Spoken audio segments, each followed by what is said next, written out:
Okay, so there, I know, I saw your hand there, yes.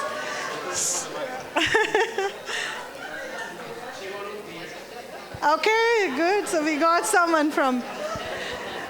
Okay, please, let's hear what we came up with here. Okay. Yes. Okay, we were discussing about it, and then we decided that the first step would be to be proactive as faculty members in. Yes. Okay, the first thing we said, it is important to be proactive in improving our cultural awareness and learn more about other cultures and not base what we know on the stereotypes and assumptions on what we seen on television or seen in the media.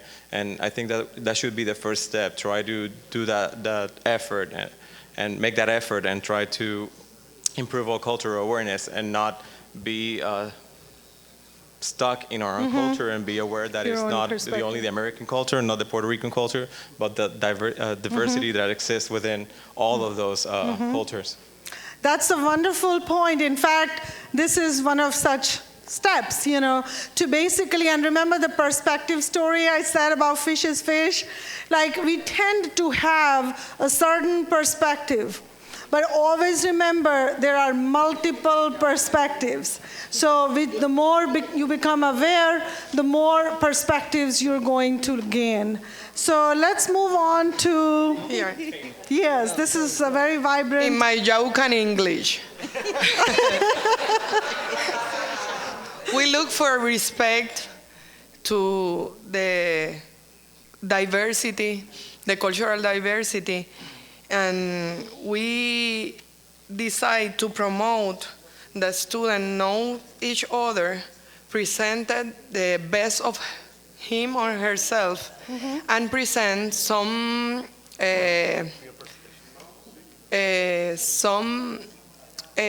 characteristics of her or his country. And another idea is the peer presentations. Very good point. So basically, there's nothing better than interaction to learn about multiple perspectives. Very good point. So come up with some activities maybe in the beginning, because the students tend to... Yes, and you will see that will validate their existence in the class, because it is also called, there's a new trend now, it's called the culturally inclusive pedagogy. Geneva Gay, yes. So it's, yes. Between, yes, the peers. Exactly, very good, because these students are now, they are global citizens, right? So 21st century learning entails that students have to have respect, they have to have empathy, they have to have adaptability, they have to have the awareness, they have to have the engagement, they have to have some type of transformation, because once you engage with other cultures, for instance, if you watch a PowerPoint that a peer has presented, and that could be posted online, and that's fine. And I'll talk about a few examples of how we are dealing with this as a high-impact practice. So we'll talk. Prejudice, stereotypes, everything can be handled that way, yes. So eliminate it.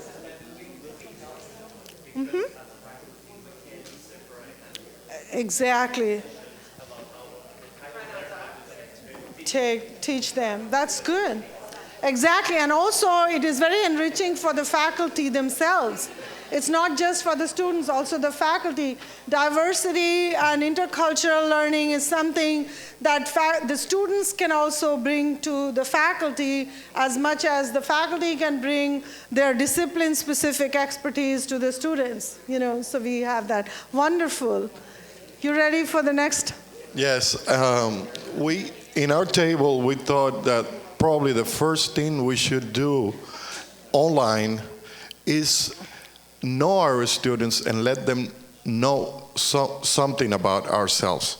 In that way, the first day of class, breaking the ice, introduce ourselves to our students, let them know a little bit about us so they can feel free to let us know a little bit about themselves. That way we will have an idea of their culture, their values, their beliefs, and know if they like asynchronous communication or communicate synchronously, etc. So that first icebreaker could be helpful on that. That's a wonderful point. In fact, one of the activities that we will work on would be a student writing sample, and we will talk about when a student introduces themselves like that, how do you respond to their introduction? Because it's just like in a face-to-face environment where students want the faculty to validate, to acknowledge them. Same way when you ask them to write, that's a great idea, and then acknowledge them in some way. Who's next? Let's move along because there's still some more. Okay. Would you?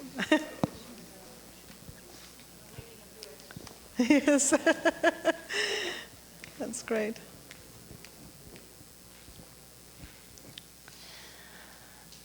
We felt we needed to provide a diversity of activities for the different types of learners and including the evaluation criteria, vary them so that no one is benefited exclusively based on their culture. Very good point. And the values orientation will help the students themselves see how diverse they are, because they themselves don't know how diverse they are, like how different each one is from each one, even being from the same environment, they could be different. And we have a fillable form for that can be uploaded to Blackboard, and the students can use it.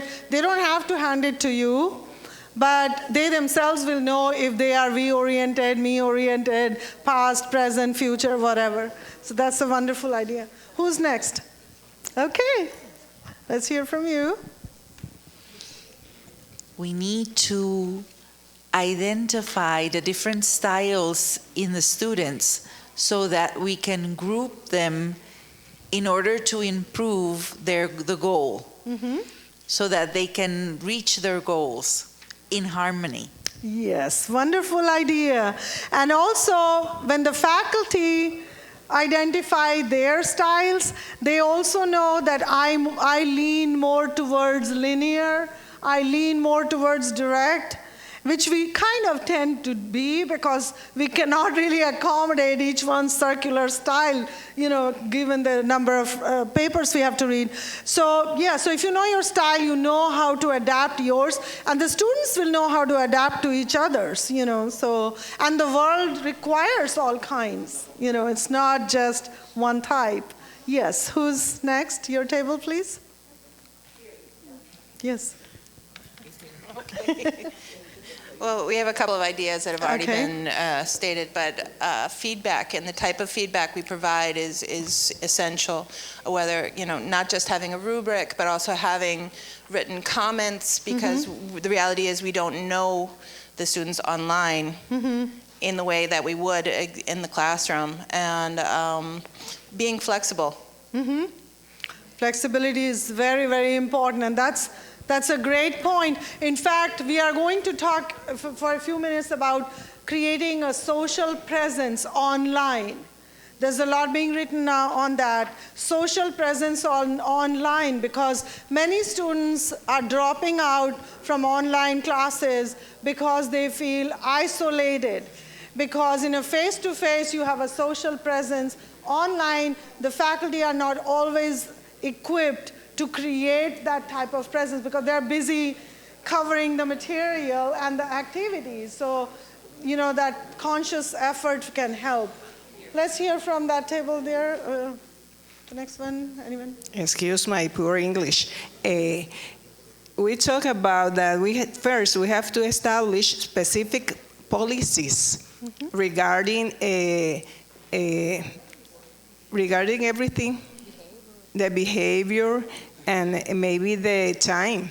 We talk about time because in different cultures they have different method Expectations and different ways of handling deadlines. on the time, yes. Yeah. And first, for all of this, first we have to train the faculty. If the faculty is trained, we can make a better job with the different cultures in our students. Very good. In fact, that is the new trend now. The cultural competence is now part of our new faculty orientation. We have a module, we do a pre-survey, we do the training, then we have a post-survey. We need to see how there's an impact of cultural competence in the faculty as well, because it works both ways. Let's hear from the table at the back there, if anyone wants to share. Anybody else wants to share a top idea from that table, or anyone else? Okay. And you're free to chime in anytime as we move on, because we really have to move on to some of the other things and another activity that I have for you all. So we're looking at the online environment, and we heard about what you all said on that too. About this. Some of these are taken from the web-based learning article. I actually, got some of the points from there and created a PowerPoint. The three things could be the purpose, the engagement, and the structure. Ask yourself again the question, what is it that you want your students to learn in terms of the basic course content, which are there. The other interesting part is how you're going to engage your students. For instance, look at the questions you give them. Are those beckoning questions? In our professional development, we take some of the professors volunteer to give their questions, and we say that you take this and then see, can you make it beckoning, like how you invite the students into the communication. Is it about a current controversy? You will see that this will get most of the students involved in terms of multiple perspectives, because people are affected by controversies. Real life problems, some shared desires and concerns, and the article also discusses some of that. I just extracted some of that into PowerPoint, and you see the structure principle, how it shapes the principles of interaction. As some of you said, there should be policies in place. So you say, regardless of what you believe in this particular course, we're going to follow these norms. And these are the desired skills we go for, etc. So a little bit about social presence. Many students in the online environment feel isolated, because when they come to face-to-face class, someone else in the class says hi, and they feel like they belong there. So if they were not there for 1 day or 2 days, somebody else might say, where were you? I didn't see you on Tuesday. But in the online environment, nobody misses them. It's very important for them to feel. So if the faculty were to create some system of reaching out to students who did not post anything for a couple of times, instead of making assumptions that, oh, maybe this student is not motivated, maybe they want the faculty to reach out. And then some of the theories talk about how we are social beings, and being socially connected is most helpful to us. And this is where we're going to look at an example of how to create social presence. Use emotions, self-disclosure, and when I look at the example, I'll bring up all those things. What is self-disclosure? Give one of your own example. Like, I too felt like that when I came to class first, or when I first came to this country, or something. Encouragement, humor, all those things. Some examples could be, and these are taken from some of our classes, like you can say, I feel your pain, with the self-motivation comment. So remember how we just heard that on the first day, you ask the students, like, why are you taking the class? What are some of your fears or something? I do give them an activity on my fear of writing. And some people disclose a lot. They say, my fear of writing started when I was in the 6th grade, when I wrote an essay and my teacher said, don't let this happen to you. Ever since that, I've been so intimidated of writing because I feel rejected anytime someone reads my writing, something like that. So when you have something like this, you could give them some, I wanted to get to the student writing sample. This is something that we all can read, and then I'm going to ask you if you were to create a response to this writing sample. So let's say that this is the first day of class online, and you ask the students to introduce themselves. Okay, so you're going to figure out from this what you learn about the student. Okay, hi, I'm Jana. I was born and raised in Corpus Christi, Texas.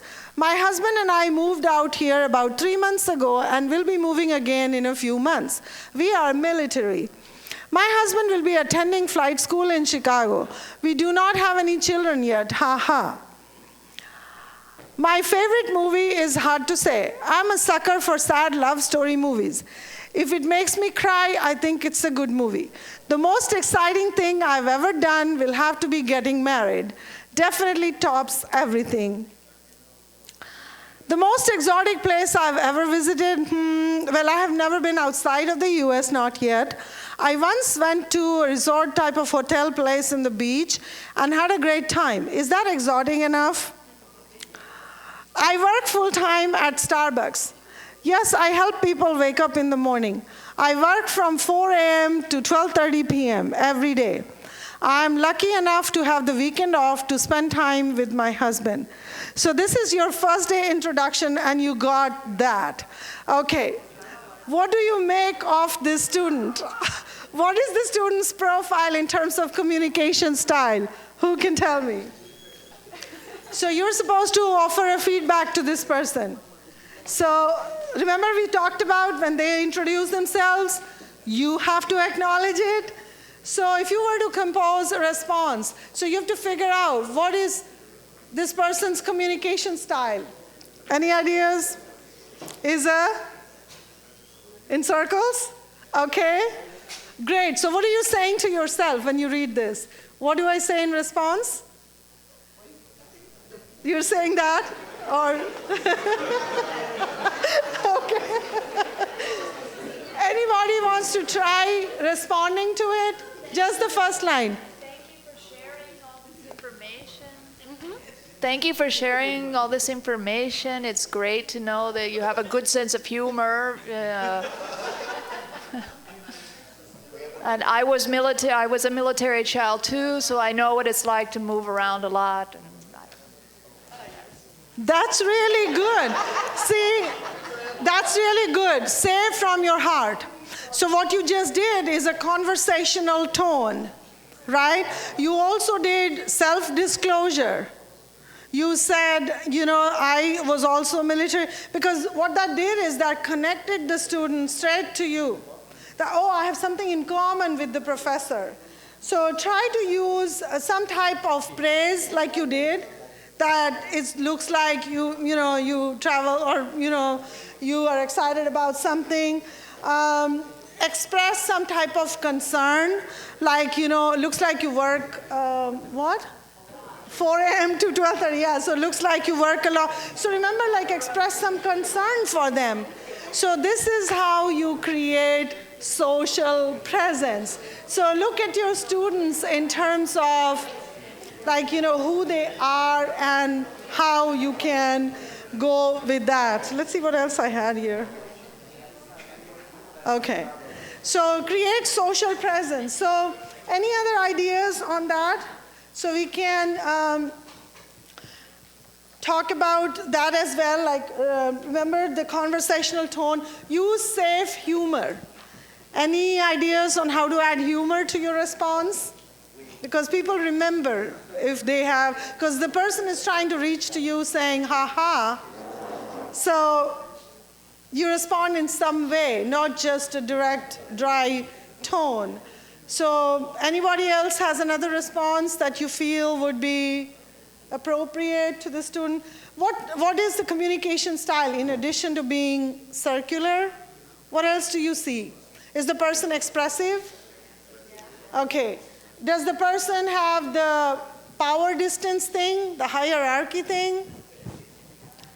Not to that extent, right? So you got that profile already. The person can be frankly talking to the professor that the best thing that happened was, whereas if you compare another student's response, they might say from a different culture that probably has taught them not to express your personal things too much. They might say, I like to read this, to say something to the professor that I'm always interested in science, or somebody will say, I watch CNN all the time, and they try to consciously create a profile for themselves. So that could be a very interesting way as well. What I wanted to share with you before we take some more questions is I feel that, yes? The student made a question. I think the teacher should answer the question. Very good. He very said good. here that is that exotic enough? Mm-hmm. We can say, we are going to invite you to Puerto Rico. Because Very we have good. here many beaches and you can enjoy. Yes, very good point. See, this is called making contextual connections, like some common experiences. And also, what does it say to you when someone says, I really haven't been anywhere much, I've just done this. So it just shows that the person is kind of uncertain that if they had an interesting enough life.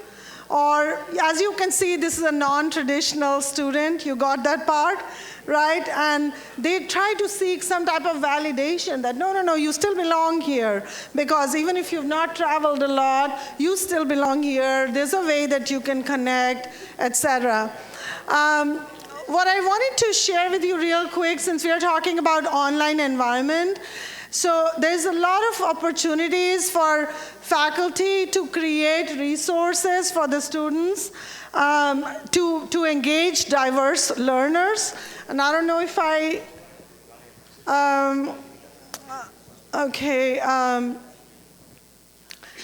just wanted to share something that one of our math faculty created, and they were part of a group that we were working on. So this person felt that in order to connect with many of the different learning styles, this faculty created videos with math problems. You may have seen some things like that before, but let me just see if this opens. This is created in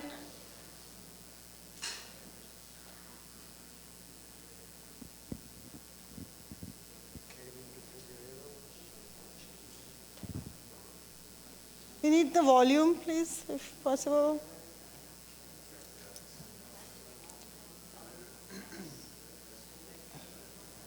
The price on the Oh, it's ticket not was opening, that's fine. $949.99 plus delivery. Too expensive. Kevin's Just high volume. Kevin's old refrigerator finally quit. This So is we went to a maximum, right? local So it won't appliance work store for and him. picked out a new one. Okay. The price on the ticket was $949.99 plus delivery. Sí, allá arriba, muchachos, denme sonido, por favor, porque acá está todo bien. Kevin's refrigerator purchase. These are Kevin's old contextual refrigerator finally quit. So we went to a local appliance store and picked out a new one. The price on the ticket was $949.99 plus delivery. The store manager told Kevin she would sell him the floor sample for 15% off the ticket price. Kevin has a van, so he won't have to pay for delivery. But he would have to pay sales tax. The tax rate in his county is 8.875%. Kevin did some checking online and found the exact same model on a discount website for only $799. And if he buys the refrigerator online, he won't have to pay sales tax. But it would cost $59 for shipping. Should Kevin buy the refrigerator from the website or at the store?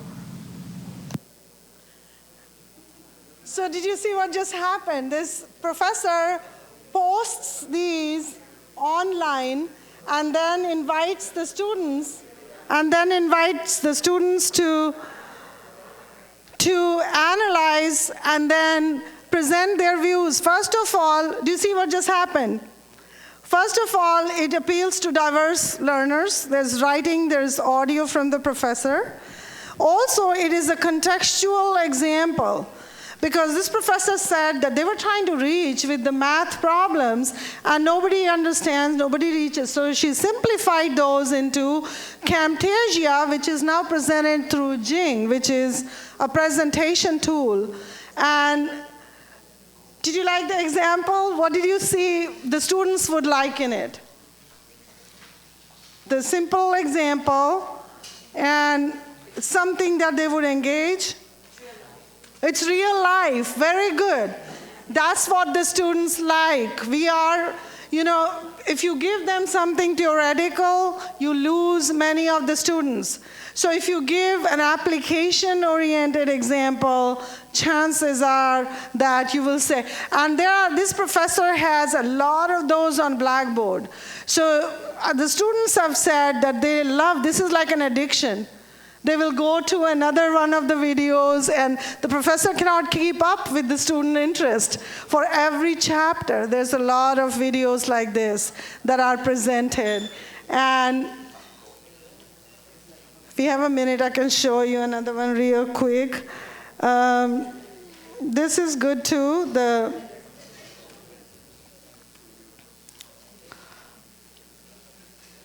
Is the volume still on?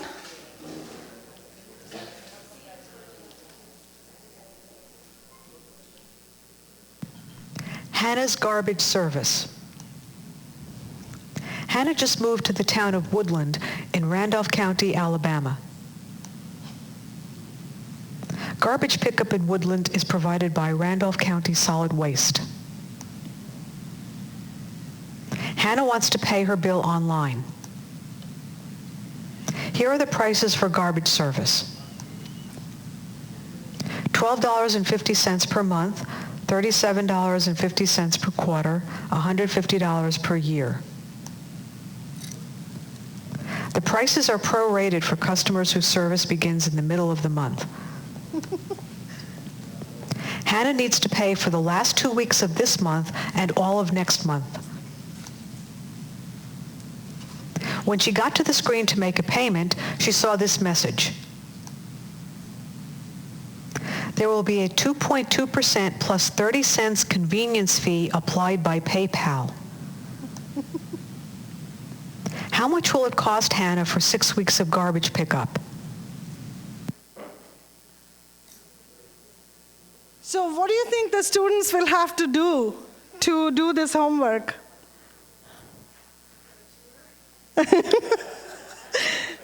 Good point. So this is one way that some of the faculty can engage diverse learners regardless of where they are in the cycle. So it is to get them. Some of the other ways are digital storytelling, where students actually create their own stories. Anybody is trying out the digital storytelling? I can show you a quick example, because I'm so proud of what some of the people did. So I feel that would be good to share. So this is one of our English faculty. And then the students get to share their digital stories. I hope it opens up. And it also informs people about their culture and their background, and also makes the students technologically a little more adept, because they learn to present their stories. Okay, so this is not going to open. So let's move on to Some of the other tools for interaction, they could do the online bubble where they can do brainstorming. There are sites where they can do this. One of my favorite is this, because the online journal that students can go to.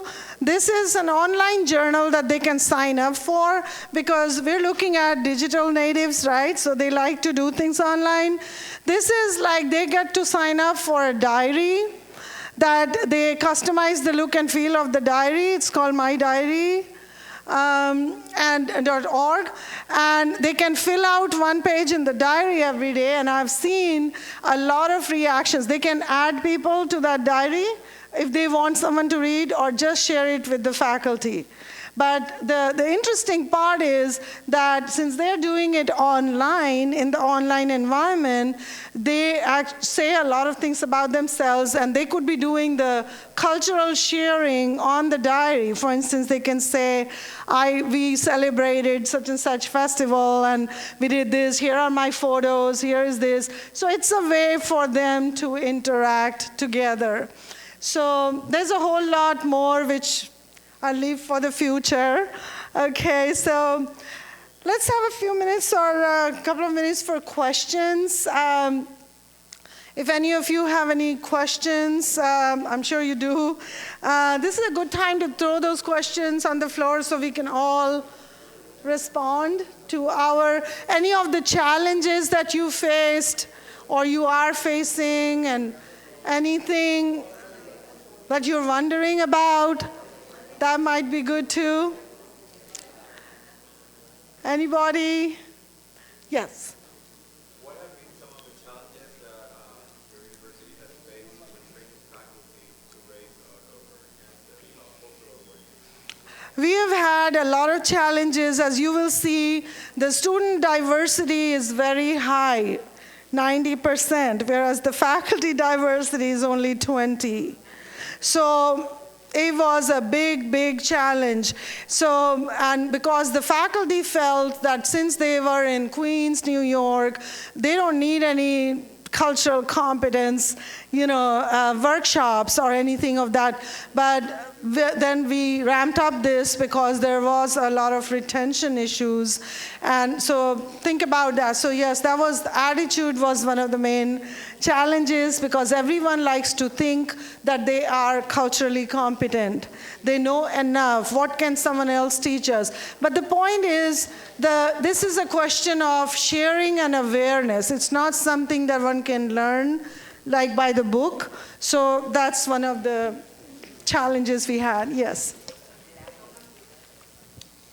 Thank you very much for sharing with us all this new knowledge. You come from New York, which is, they call the melting pot. Mm-hmm.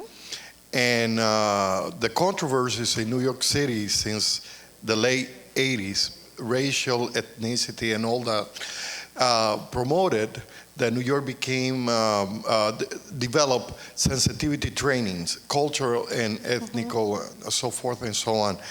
And I was wondering, since you're in Puerto Rico, and as you can see, although I'm Dominican, we are not very culturally diverse. What do you think about this type of training, even though we are not, or in situations where diversity is not probably the main course or the issue on hand? What do you think about training people and making people aware of cultural diversity and values and promoting that? Mm-hmm. This is a good question. Actually, many times people have this notion that since we are not as diverse as New York City is, in the sense of there's a whole world in there, so we're not as diverse, it's more like regional diversity or a little bit of, linguistic or maybe. So, but as we explored today, that each one's values and tendencies make them a unique culture by themselves. So even if there are two people from Puerto Rico who were born and brought up here, they're going to be different. If you're going to talk to a student from another generation, or you are from another generation talking to a digital native student, if you've heard that expression, digital native, the students who are born with the digital culture.